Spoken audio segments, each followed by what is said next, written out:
বলিউডে সিরিয়াল কিসার হিসেবে পরিচিত একজন অভিনেতার নাম বললে চোখ বন্ধ করে অনেকেই বলবেন ইমরান হাশমির নাম। নিজের অভিনয় জীবনের শুরুর দিকেই পর্দায় ঘনিষ্ঠ দৃশ্য আর চুম্বনের জন্য আলোচনায় আসেন তিনি। মার্ডার, গ্যাংস্টার, জান্নাত, রাজ, দ্য মিস্টিক কন্টিনিউডের মতো ছবিতে পরপর একই ধাঁচের চরিত্রে অভিনয় করে তৈরি করে ফেলেন এক আলাদা ব্র্যান্ড। সম্প্রতি হিন্দুস্তান টাইমসকে দেওয়া এক সাক্ষাৎকারে ইমরান বলেন,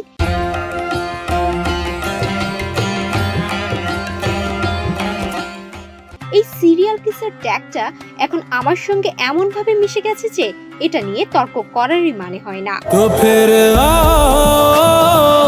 তবে শুধু গ্ল্যামার নয়, এই ইমেজ যে কতটা গভীরভাবে দর্শকের মনে গেঁথে আছে তার প্রমাণ মিলেছে তুম মিলে ছবির সময়।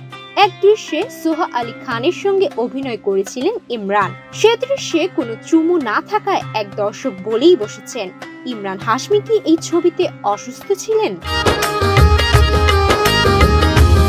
ইমরান মজা করে বলেন, যেমন সালমান খানের ভক্তরা তার শার্ট খোলা দৃশ্য মিস করলে প্রতারিত বোধ করেন, আমার ক্ষেত্রেও চুমুর অনুপস্থিতি যেন দর্শকদের কাছে একই অভাব।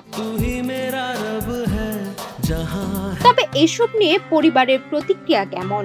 উত্তরে অভিনেতা বলেন, নায়িকাদের চুমু খাওয়া আমার স্ত্রী একেবারেই পছন্দ করে না, বাবাও সবসময় খুশি হন না।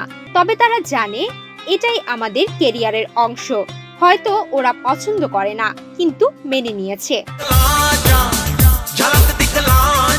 সম্প্রতি গ্রাউন্ড জিরো সিনেমায় দেখা গেছে ইমরান হাশমিকে।